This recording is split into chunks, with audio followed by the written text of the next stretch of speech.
welcome to this episode of FrontRunner 2020. Before we start, let me say a few words about our purpose. We launched the FrontRunner 2020 series to support and encourage those on the journey towards elected office. We aim to present relevant programming for those aspiring to run so you can lay the groundwork and be prepared. In addition, some of our presentations are focused on strategies and tactics for use during your campaign. Our guests are the best in their field, and in some specialties this means going outside of politics to the business community. You'll see that we emphasize marketing and building your brand as core strategic components. There are many things you can do before you announce your candidacy that will enhance your potential and eliminate roadblocks that may get in your way. We recognize this path as a matter of personal growth and, yes, a calling. Please tell us what you need to be more successful, and we'll plan future programs around your feedback. Canvassing voters in person is strategically essential and financially beneficial to every political campaign. Sean Briscoe is a principal at Ruttle Consulting with a special passion for campaign fieldwork. Join us for his practical tips on this central element of grassroots campaigning. Canvassing is the equivalent of the prospecting and lead qualification stages of the business sales pipeline. You visit likely voters and find out who is with you and who's not. This filters your list so you can intelligently deploy resources to mobilize supporters later. Listening to voters is another key benefit of walking programs. Door-to-door canvassing is the gold standard of voter contact. Your volunteers and campaign staff bring in a rich treasure of voter feedback that can take the place of a pollster and be used to refine your message. Sean Briscoe has 13 years' experience as a political consultant, which has encompassed more than 20 different campaigns at every level. Most notably, he spent 18 months working with the Obama 2008 campaign. That was the largest field program in Dallas history, running from June 2007 through Election Day.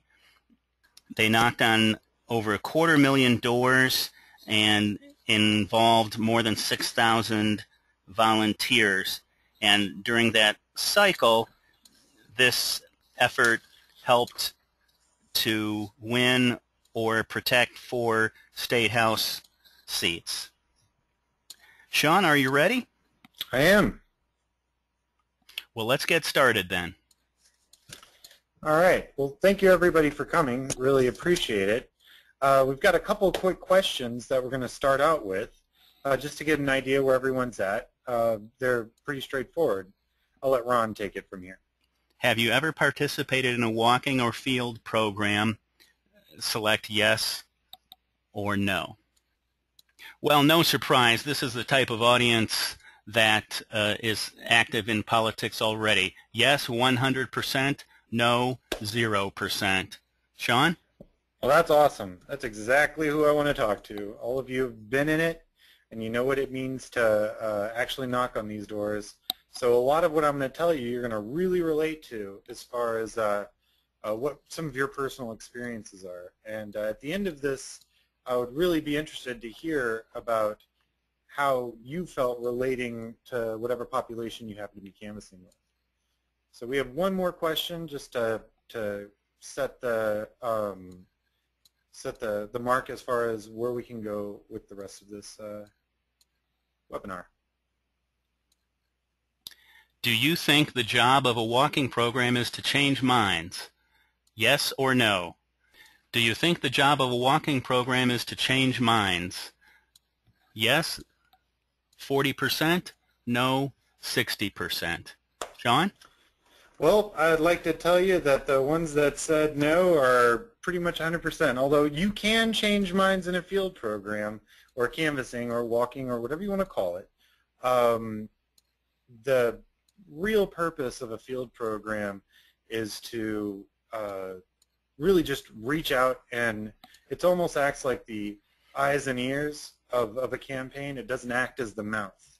The mouth is the candidate. The mouth is the campaign staff whatever strategy they've spent 9 months working on to try and woo voters.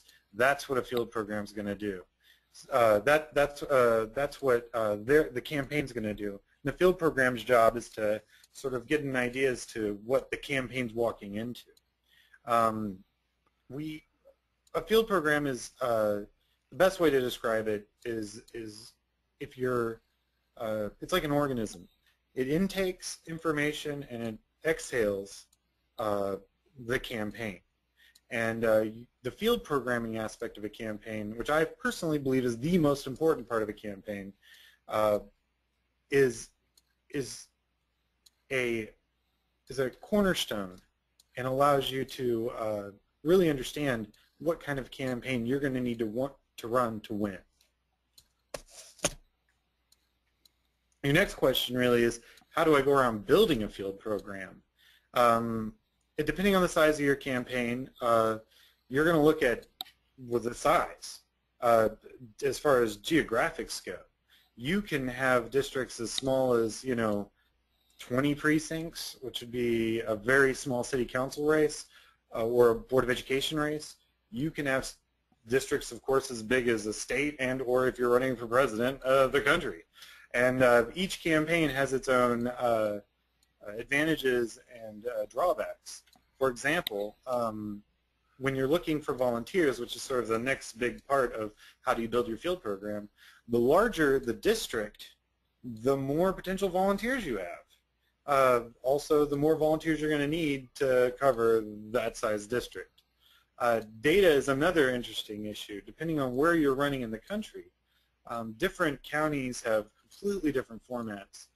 Even counties that are really technologically about the same standard will have completely different formatted database systems that their voter reg is formatted in. And there's also other entities outside the elections office that have various amounts of voter reg information, such as VAN or Vote Builder or any of the other online data services that some of the grassroots organizations have started using over the past 6 years.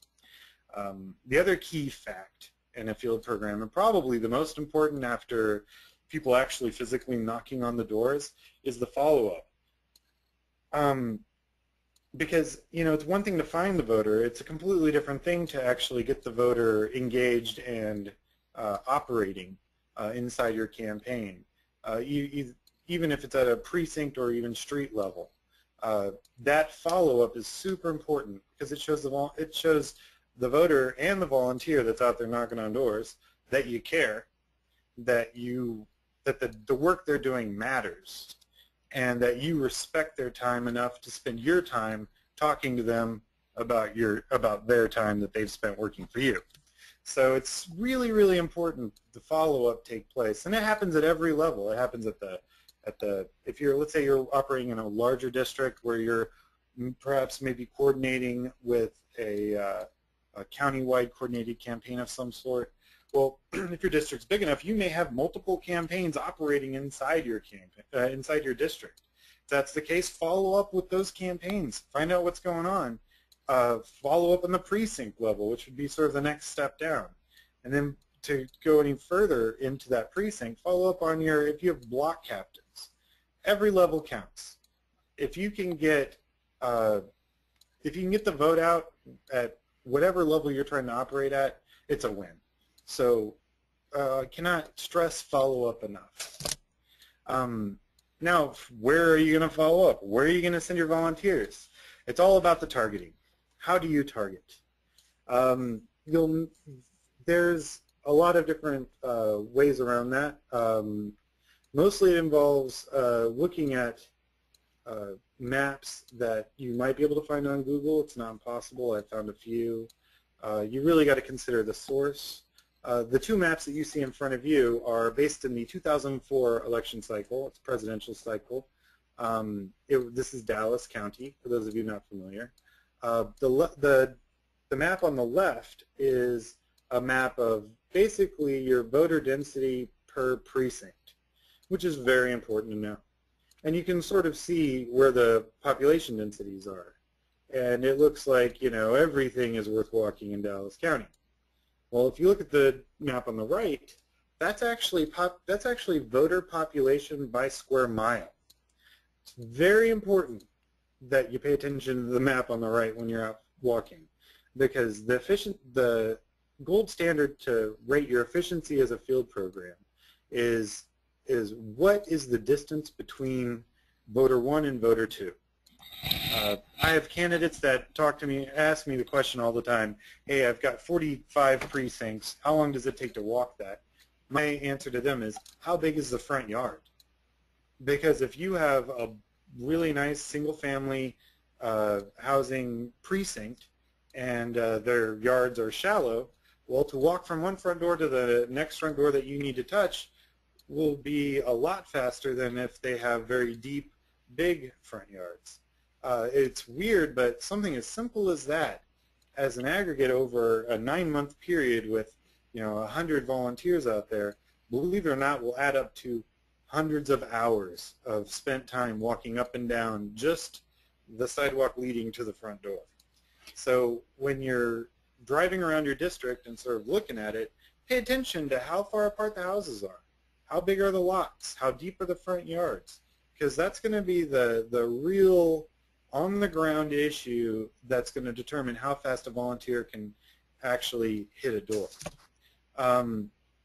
You know, Sean, let me just kind of step in now, because I wanted to underscore what you just said. I think one of the earlier slides, or maybe a later one, has the point about, you know, driving around your district, and that is the kind of homework that people should do, is you know, go into the neighborhoods that may not be familiar to you and just kind of get a feeling for it on the ground. Yeah, absolutely. And then that feeling that you get on the ground will be a huge advantage. I've walked, I actually make it a point to walk my candidate down the street of whatever opponent candidate we're running against, mostly for fun, but also because if you want to find your opponent's worst enemy, the guy that absolutely would hate to see that candidate win anything ever, I guarantee that person's within 200 yards of your opponent's front door. Because neighborhood associations, crime watch groups, PTAs, that's where people first make their enemies and their friends, and you will find that person on their street. A special bonus Oppo research tip here. Yeah, exactly.